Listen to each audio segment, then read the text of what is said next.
So, the email has finally landed. Your second working holiday visa for Australia is approved. First off, a huge congratulations. That's awesome news. But hold on.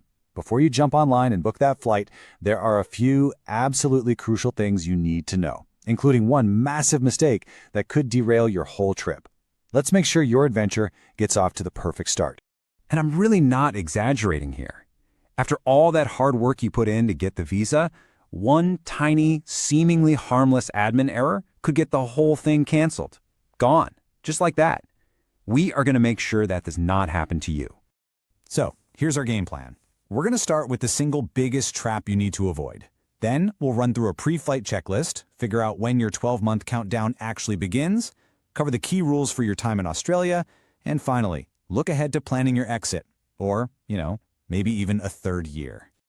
Okay, let's get straight into it. This is, without a doubt, the most important thing we're going to talk about today. This is the one mistake people make over and over again, and it's a heartbreaking one. Just take a second to read this. It's straight from the Department of Home Affairs. So, what does it actually mean?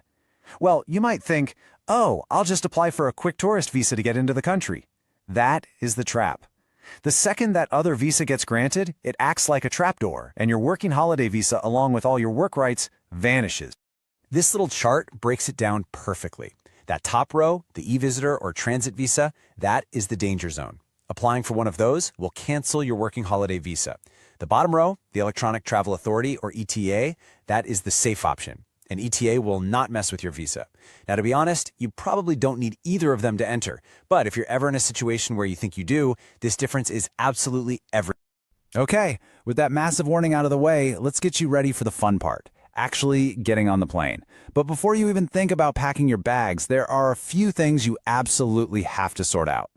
First, and this is so important, your visa is digitally tied to your passport. You have to travel on the exact same passport you applied with. If you've gotten a new one since then, you are required to tell the Department of Home Affairs. And last but not least, always have a copy of your visa grant letter with you. Keep it on your phone or print it out. It's your proof if anyone asks. And just to really hammer this passport point home, here's why it's so critical. When you check in for your flight, the airline system checks your passport number against the Australian visa database. If they don't match up, you could be looking at huge delays, or they might not even let you on the plane. It takes 5 minutes to update your details online, and it can save you a world of pain at the airport. All right, next up is a question we get all the time. You have 12 months to spend in Australia, but when does that clock officially start ticking? Well, the answer is actually different for everyone, and it all depends on where you were when your visa was approved. So, this timeline makes it really simple. If you were outside Australia when you got the good news, your 12 months start the day you land in the country. Easy. If you are already in Australia on your first working holiday visa, your second year just seamlessly rolls over the day after your first one ends. And if you are on another type of visa, say a student visa, your 12 months start on the exact day your second working holiday visa was granted. And here's another thing we need to clear up. Once that 12-month clock starts, it does not stop. It's not like a Netflix subscription you can pause. So if you decide to pop over to Bali for a week or go visit New Zealand, the clock on your Aussie visa keeps on ticking. So you're in the country, the clock is started, now what? What are the basic rules you need to play by to make sure everything goes smoothly? Well, there are two really big ones when it comes to work and study. The first key number you need to remember is 6. Generally speaking, you can only work for the same employer for a maximum of 6 months. Why? Well, this rule is there to make sure you remember the holiday part of the visa. The work is meant to support your travels, not become a full-blown career. And the second magic number is 4. You can totally do some study while you're in Australia, maybe pick up a new skill, but it can't be for longer than 4 months. Just like the work rule, it's all about making sure the main reason you're there for travel and to experience the culture. So how do you keep track of all these dates and rules? Your new best friend is VEVO. That stands for Visa Entitlement Verification Online. It's the official government website where you can log in anytime and see all of your specific visa details. Your start and end dates, your work rights, everything. It's your personal visa dashboard. Honestly, you've got to think of your visa as something you need to maintain. It's an ongoing thing. As you can see from this checklist, if your life circumstances change in a big way, you need to let the department know. New passport? Tell them. Relationship status changes? Tell them. When in doubt about a rule, just check VEVO. It's on you to keep your details up to date. Now, while you have responsibilities, you also have rights.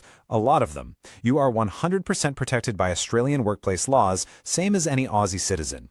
That means you're entitled to fair pay and safe conditions. And you're also entitled to something called superannuation, which is a big deal. All right, let's hit the fast forward button. Your amazing second year is coming to an end. It's time to start thinking about what comes next. And there are a couple of really important things you'll want to take care of. First up, let's talk more about that superannuation, or super as everyone in Australia calls it. Think of it like a mandatory savings account for retirement. For every dollar you earn, your boss is legally required to put an extra percentage on top of that into your super fund. And here is the best part. Since you're only there temporarily, you can claim all that money back after you leave Australia. Seriously, do not leave your own money behind. So here's a quick little checklist for when you're getting ready to leave. Make sure your passport is still valid, of course. Start the process to claim that superannuation we just talked about. And, maybe you don't actually have to leave. If you do 6 months of specific regional work during your second year, you might just be eligible for a third working holiday visa. And that brings us to our final thought. You've navigated all the rules, you've mastered the system for year 2. The adventure doesn't have to stop here. The only question is, have you started planning for the next one?